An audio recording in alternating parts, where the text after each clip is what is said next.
사람은 살아가는데 삶의 원동력이 필요합니다. 힘이 필요하단 말이죠.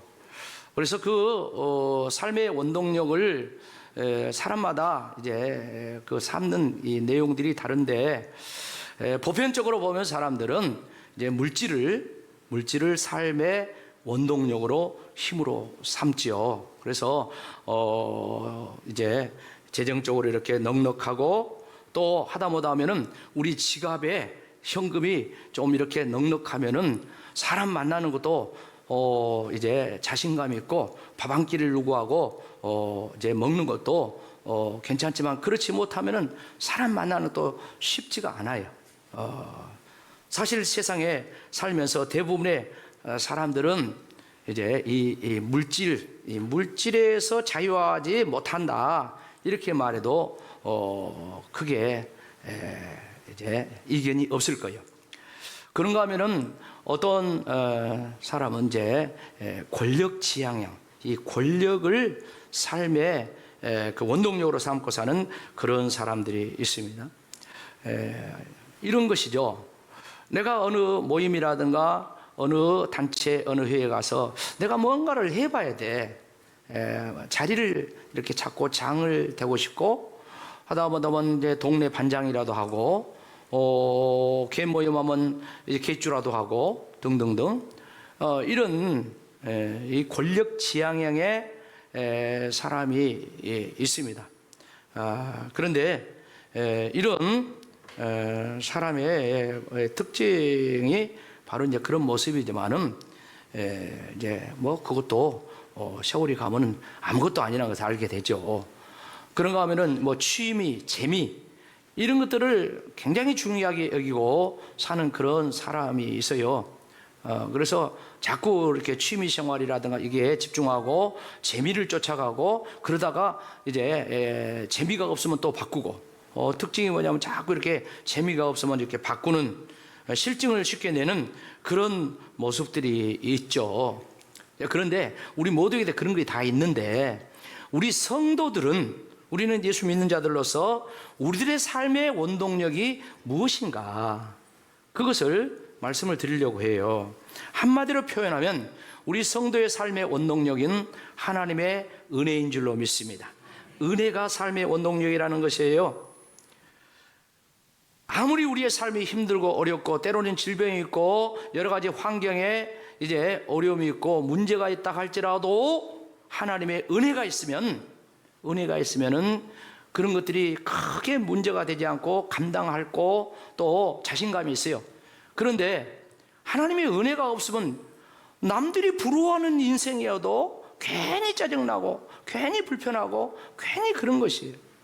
남들은 좋다고 하는데 나는 안 좋아. 그게 뭐냐면은 우리 성도의 삶에 적용하다 보면은 이 은혜가 이제 문제다는 그런 말씀 아니겠습니까? 여러분, 은혜가 뭡니까? 왜 은혜 받으면 우리가 살만 납니까? 그건 다른 것이 아니라 은혜는 하나님이 개입했다, 그런 의미입니다. 할렐루야. 내가 은혜 받았다는 것은 하나님이 지금 내게 역사했다, 나를 감동하고 나에게 지금 하나님이 일하고 계신다, 그런 의미예요. 그래서 우리 성도들이 매일매일 살아가면서 삶의 원동력, 힘이 필요한데 바로 이 은혜가 꼭 우리에게 이제 필요하다는 그런 말씀입니다. 사랑하는 성도 여러분, 성경에 보면 수많은 믿음의 사람들이 나옵니다. 많은 믿음의 성공자들, 이런 사람들의 공통점이 있어요. 그 공통점은 다른 것이 아닙니다. 하나님의 은혜로 사는 사람. 할렐루야. 성경의 믿음의 귀감이 가는 그런 인물들의 공통점은 하나님의 은혜 받고 하나님의 은혜로 사는 사람들이라는 것을 알 수가 있습니다. 하나님께서 전지를 창조하시고 이제 세상에 사람이 들어갑니다. 그런 가운데 하나님이 그 심판을 하는 그런 장면이, 우리가 노아 홍수 사건 잘 알잖아요. 노아 홍수 심판을 내는데 세상에 죄악이 관영했다고 했어요. 얼마나 죄악이 관영했으면 하나님께서 사람을 창조한 것을 막 한탄하고 후회했다고 했어요. 그러면서 세상을 홍수로 다 심판하려고 하는데, 창세기 6장 8절 말씀 보면, 그러나 노아는 여호와께 뭐 됐다? 은혜를 입었다고 했어요. 다 멸망시켰다는데, 그런 가운데서 노아가 하나님의 은혜를 읽고 방주를 예비하고, 그리고 그 방주에 노아 8가족은 살아남은 줄로 믿습니다. 그것이 이제 열매이면서 또 그로 인하여서 제2의 인류의 조상이 된 걸 알 수가 있어요. 우리는 믿음의 조상 하면 아브라함을 잘 압니다. 아브라함은 어떤 사람입니까?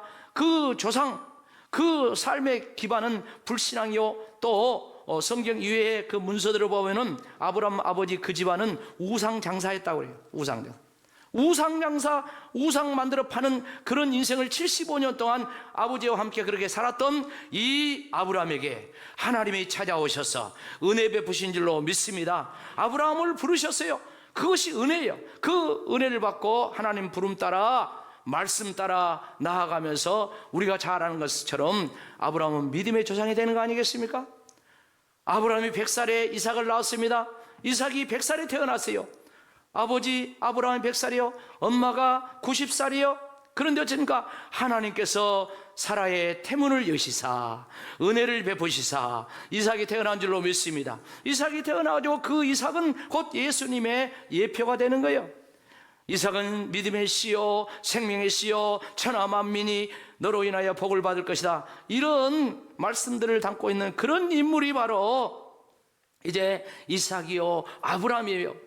그런가 하면 우리가 잘 아는 또 이삭의 그 아들 가운데 야곱을 잘 압니다. 야곱, 여러분, 야곱이 12지파, 이스라엘의 12지파를 형성하고 이스라엘에 된 그런 사람이 있는데, 그렇게 되기 전까지 야곱은 굉장히 힘든 인생을 살았어요. 태어날 때부터 태중에서 자기 형과 쌍둥이로 이제 임신되어가지고 뭐요? 뱃속에서 싸워요. 뱃속에서 싸우는데 계속 싸우고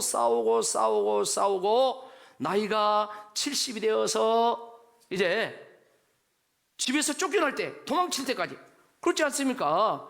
그 형 예서가 팥죽 한 그릇만 달라고 할 때 장자권 주면은 팥죽 주겠다 해가지고 그냥 장자권을 뺏어버리잖아. 그런가 하면은 또 아버지 이삭이 눈이 어두우니까 에서에게 이제 장자로서 이제 축복을 해주겠다고 그렇게 할 때 그 말을 듣고 이 리브가 엄마와 함께 합세해가지고 위장 축복을 받잖아. 위장 축복. 그래가지고 결국 집에서 살 수가 없어. 형이 죽이려고 하니까. 그러니까 도망쳐 나가지고 저 외삼촌 라반의 집에 가지고 20년 동안 거기서 생활을 하는데, 참 소떼 양떼 자식 부인들 막 거느리면서 그렇게 대단한 그런 역사를 이뤘어요. 그렇지만 어찌입니까? 해결되지 않는 그런 가족사 문제가 있지 않습니까? 집으로 고향으로 돌아오는데 그 소식을 들은 형 에서가 뭐랍니까? 너희 놈 오기만 해봐라. 20년 동안 그 가신들 칼을 갈고 400명을 준비시켜가지고 에서가 야곱 죽이겠다고 야보강 건너편에 와서 진치고 있는 거 아니겠습니까? 그런 가운데 야곱이가 결국 자기 혼자 남아가지고 그 밤에 야보강에서 우리가 잘 아는 것처럼 그야말로 씨름하듯이 생사를 걸은 기도하면서 결국 거기서 하나님을 만납니다. 은혜 받은 줄로 믿습니다. 하나님께서 이 야곱에게 너는 이제 야곱으로 살지 말고 이스라엘로 살아라 하면서 이제 이름을 개명시키면서 그가 그 아침에 그 지역을 떠날 때 그곳을 분이엘이라 했다. 분이엘의 뜻이 뭐요? 하나님의 얼굴이란 뜻이요. 그러니까 그 밤에 하나님 만나는 은혜가 있는 줄로 믿습니다. 하나님 만나는 은혜를 받고 난 야곱이가 담대하게 이제 형이 나를 죽여도 좋다, 그런 심령으로 강 건너와 가지고 에서를 만데 에서에게 엎드려 7번 절을 하면서 형님, 내가 형님을 보니 하나님을 뵙는 것 같습니다 하면서 형 앞에 이제 나타나지 않습니까? 그러면서 형 앞에 하는 말이 무슨 말입니까? 내가 나그네 인생길을 하나님의 은혜로 살았습니다. 이렇게 하나님의 은혜로 자식도 얻고 소떼 양떼도 이렇게 다 얻고 살아왔다고 그렇게 고백을 합니다. 그 고백을 들은 형 에서가 어쩝니까?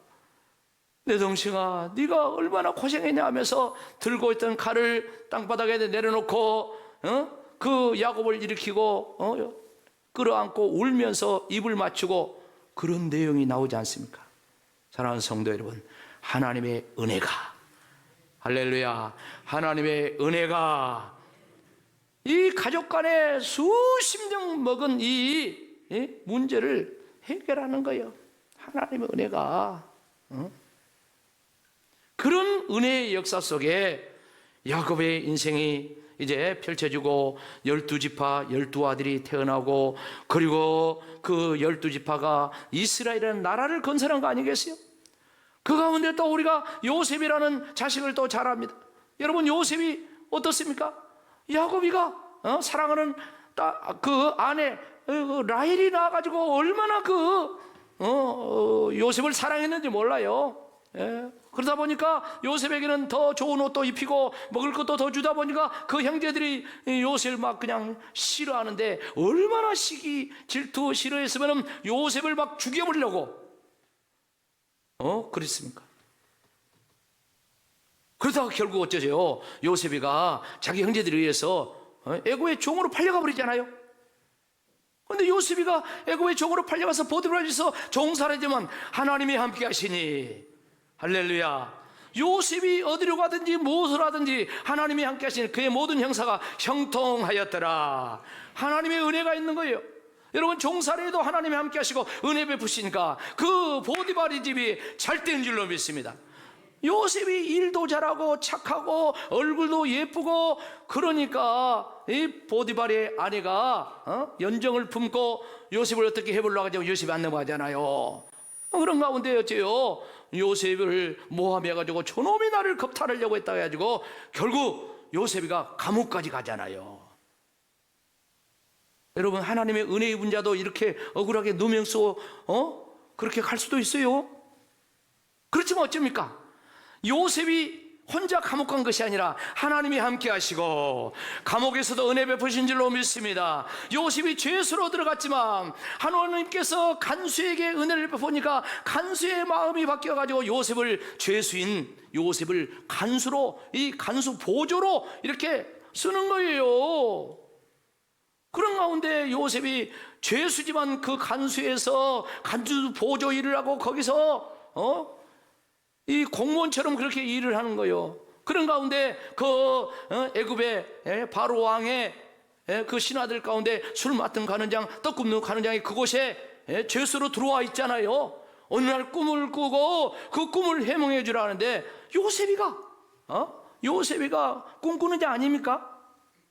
꿈을 잘 해몽하는 자 아니에요? 그런 은혜 가운데 꿈을 해몽을 해준대. 술 맡은 가느장은 전직이 회복될 것이고 떡 굽는 가느장은 이제 죽을 것이다 했는데 그대로 되어버렸어. 그대로. 그런데요, 요셉이가 뭐랍니까? 전직이 회복되어 나가는 이 술 맡은 가느장에 이제 뭐라고요? 나는 지금 죄가 없어가지고 지금 이 감옥에 지금 모함받아 들어왔는데 당신의 전직이 이제 회복되면 나를 조금 왕에게 이야기해가지고 나를 좀 꺼내달라고 그래요. 그런데 어쩝니까? 술 맡은 간호장이 감옥에 들어가서 이제 해방되어가지고 전직이 회복됐지만 바로에게 그것을 알리는 것이 아니라 요셉의 청탁을 까마득히 잊어버리는데 2년 동안 2년 동안 잊어버려. 그런 가운데 바로가 어쩝니까? 꿈을 꾸죠.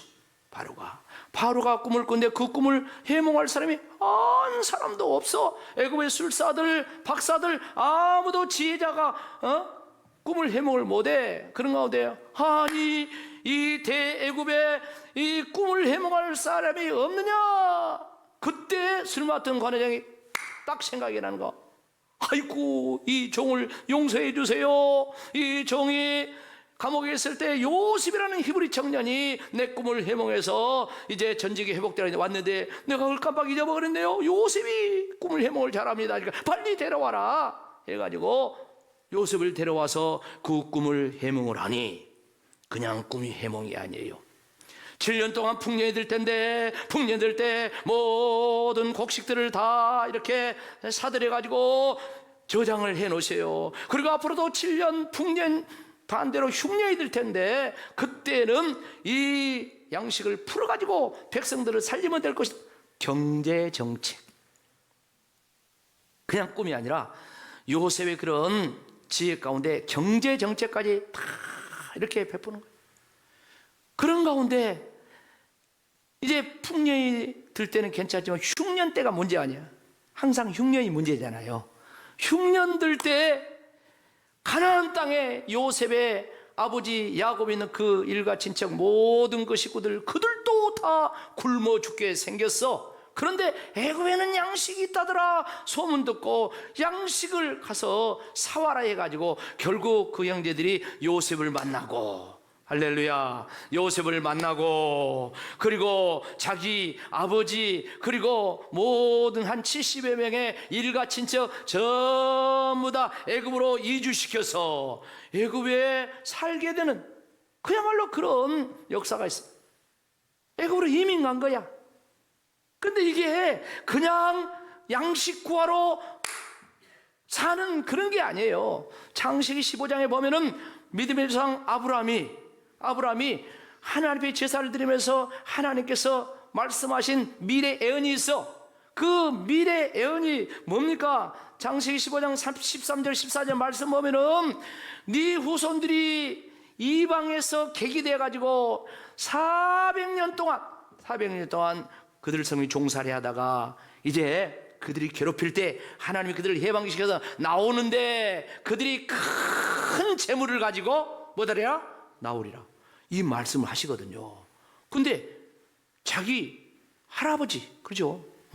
할아버지지. 요셉의 할아버지지. 아브라함이 했던 이 말씀을 요셉 때에 이루는 역사가 이런 줄로 믿습니다. 요셉에게 하나님께서 은혜를 베푸시가 이런 놀라운 역사를 이렇게 이룬 것을 알 수가 있어요. 여러분, 성도는 이렇게 하나님의 은혜 있고 사는 자인 줄로 믿습니다. 하나님의 은혜로 사는 것입니다. 여러분이 지금 힘들고 어려운 그런 상황이라 할지라도, 아니 요셉처럼 그런 고난이 있다 할지라도 하나님이 함께 하시고 하나님이 도와주시면 하나님의 은혜로 살면 승리의 간증이 있을 줄로 믿습니다. 그렇습니다. 우리가 하나님의 은혜로 언어를 이기면 이 언어를 이기는 그 승리뿐만 아니라 이것은 미래의 희망이 되고 미래의 큰 축복을 성취하는 그런 하나의 과정이 되는 거예요. 그래서 로마서 8장 28절의 말씀처럼 이런 고백을 하는 거예요. 다 같이 합시다. 시작. 우리가 알거니와 하나님을 사랑하는 자 그 뜻대로 부르시는 입은 자들은 모든 것이 합력하여 선을 이루어 은혜 입은 자가 돼야 돼요. 우리가 하나님을 사랑해야 돼요. 그럴 때 그 인생에 풍파가 있다 할지라도 모든 것이 합력하여 선을 이루는 역사라는 것입니다. 오늘 말씀이 바로 그런 고백입니다. 바울이라는 사람이 자기 인생을 돌아보면서 그런 고백을 해요. 원래 바울은 예수 믿는 자를 핍박하고 대적하는 그런 사람 아니었습니까? 그런데 그가 사도가 될 수가 없어요. 그럼에도 불구하고 하나님의 은혜 입고 예수님 만나서 그가 뭐죠? 사도가 되었다는 말입니다. 그리고 자기 인생이 어떤 사도들 못지않는 그런 하나님께 쓰임받는 인생이 되었다는 그런 말씀이 오늘 말씀이에요. 오늘 말씀. 그래서 하나님의 은혜가 얼마나 중요한지 알 수 없다는 것입니다. 우리가 보면 성경에 축복하는 그런 내용들이 많이 나오는데 구약의 축복도 나오고 신약의 축복도 나오고 그걸 이제 축도라고 할 때 구약의 이 축도를 보면 민수기 6장 24절에 보면 이런 내용이 나와요. 어떤 분은 이것만 하신 분도 있어요. 제가 나중에 축도할 때 이것만 해도 왜 목사님 저렇게 축도한다 이렇게 하면 안 돼요. 자, 구약의 축도입니다. 같이 읽어봅시다. 시작. 여호와는 내게 복을 주시고 너를 지키시기를 원하며 여호와는 그의 얼굴을 내게 비치사 뭐요? 은혜 베푸시기를 원하며 여호와는 그 얼굴을 내게로 향하여 드사 평강 주시기를 원하노라. 이게 구약의 축도예요. 축도. 근데 신약의 축도 고린도후서 13장 13절 우리가 늘 듣는 거죠. 다 같이 보시죠. 시작. 주 예수 그리스도의 은혜와 하나님의 사랑과 성령의 교통하심이 너희 무리와 함께 있을지어다. 이게 신약의 축도요. 축도. 그러니까 구약의 축복기도나 신약의 축복기도나 공통점이 뭐요? 하나님의 은혜를 강조하는 거예요. 은혜. 하나님의 은혜가 있으면 우리 모든 인생이 달라집니다. 이제 바로 그 은혜에 대한 말씀을 더 깊이 살펴보면서 저와 모든 성도들이 은혜 받고 은혜하는 역사가 있기를 주의 이름으로 축원합니다. 자, 첫 번째는 그렇다면 은혜가 구체적으로 뭔가, 은혜가 몇 가지로 정리하면 이렇게 크게 말씀드릴 수가 있어요. 첫째는 뭐냐? 하나님께서 내게 값없이 주신 모든 것이 뭐요? 은혜예요. 사도 바울은 평생 은혜 갚는 삶을 살았다는 거예요. 사도 바울이 신약성경 절반을 기록했다고 합니다.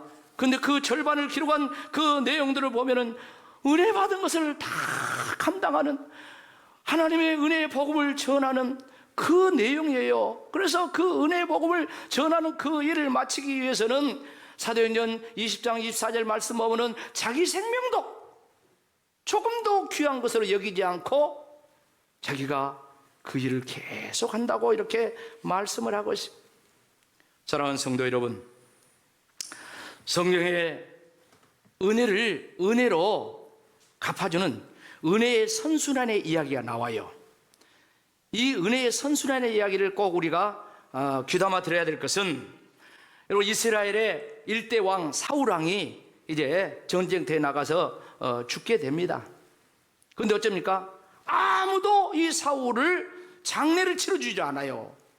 그런데 길르앗 야베스 사람들이 소식을 듣고 와가지고 그 시신을 수습에다가 장례를 이렇게 치러줍니다. 왜 장례를 치러주냐 하면은 사울이 자기들에게 은혜를 베풀 때가 있어요. 40년 전에, 왕이 되기 전에 이 길르앗 야베스 사람들이 암몬 족속이 침략해가지고 지금 죽게 생겼어요. 그럴 때 사울에게 연락을 했더니 사울이 이스라엘 전역의 사람들을 모아가지고 이 길르앗 야베스 사람들을 암몬 족속으로부터 건져내줬다는 이야기가 이제 사무엘상 11장 보면 나와요. 그런 연유, 그 은혜 입은 것을 이 길르앗 야베스 사람들이 잊지 않고 그 은혜를 갚는다는 심정으로 이 사울 왕과 그 아들들의 시신을 장례를 치러줍니다. 이것을 다윗 왕, 여러분 다윗이 왕 되잖아요. 다윗 왕이 그 소식을 듣습니다. 사무엘하 2장 5절 6절 말씀 보면 이런 말씀이 나와요. 다 같이 읽어보세요. 시작. 다윗이 길르앗 야베스 사람들에게 전령들을 보내어 그들에게 이르되 너희가 너희 주 사울에게 이처럼 은혜를 베풀어 장사하였으니 여호와께 복을 받을지어다. 그 다음에 너희가 이 일을 하였으니 이제 여호와께서 은혜와 진리로 너희에게 베푸시길 원하고 나도 이 선한 일을 너희에게 갚으리라. 길르앗 야베스 사람들이 받은 은혜를 다시 선순한 은혜로 갚아주니까 다시 다윗 왕이 나도 너희들을 그 선한 일을 갚아주겠다. 하나님께서 은혜를 주시고 하나님께서 복 주시고 나도 이제 왕이 되었으니까 너희들을 잘 대해주고 지켜주게 그렇게 하겠다는 그런 말씀을 하고 있는 거 아니겠습니까? 사랑하는 성도 여러분, 사람이 살아가는 데는 삶의 원동력이 필요합니다. 힘이 필요해요.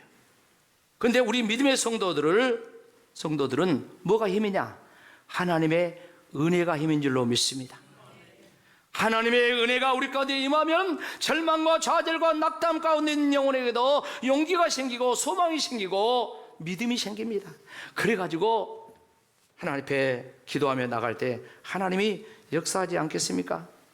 그래서 교회는 은혜 받을 기회를 제공하는데 이번에는 우리 교회가 은혜 받을 기회를 제공하는 것이 아니라 구례시찰 여전도 연합회가 화요일 날 수요일 날 우리 교회에서 부흥회를 한대요. 그러니까 우리는 덤으로 은혜를 받는 거야. 아멘도 안 하시네. 우리는 덤으로 은혜를 받는 거야. 덤으로. 오신 강사님이 굉장히 뜨는 분이에요. 모시기도 힘들어요. 근데 이번에 오신다고 그러는데 여러분 은혜를 사모하시기 바랍니다. 하나님의 은혜가 우리 가운데 오면 우리를 되게 만듭니다. 내 신앙이 잘 됩니다. 내 인생이 잘 됩니다. 가정도 잘 됩니다. 하나님의 은혜가 오면 자녀들도 잘 되고 사업도 잘 되고, 또한 하나님의 은혜가 있어야지 교회도 잘 될 줄로 믿습니다. 은혜 없는 교회가 부흥합니까? 은혜 없으면 안 돼요, 안 돼요. 은혜가 있어야 돼. 은혜가. 성도들의 삶 자체는 은혜 속에 산 것입니다. 그리고 우리는 이 은혜를 받고 있고 앞으로도 받을 자인데, 은혜 받으면 은혜를 베푸는 삶을 살아야 된다고 했습니다. 여러분, 은혜를 베푸는 삶이 무엇입니까? 하나님께 받은 은혜를 나누는 것이 전도고, 하나님의 은혜를 받은 것을 나누는 것이 선교요, 하나님의 은혜를 받은 것을 나누는 것이 이웃 사랑입니다. 할렐루야. 이 가을에 오곡백화를 통해서 주신 그런 은혜도 있습니다. 그런가 하면 또한 하나님께서 우리에게 세상이 알 수 없는, 깨달을 수 없는 그런 진리를 깨닫고 예수 믿고 또한 복받고 사는 그런 얼마나 많은 은혜가 있습니까? 여러분, 이 은혜를 이제 베풀고 나누는 삶 속에 더욱 풍성한 은혜가 선순환되기를 주의 이름으로 축원합니다. 아멘.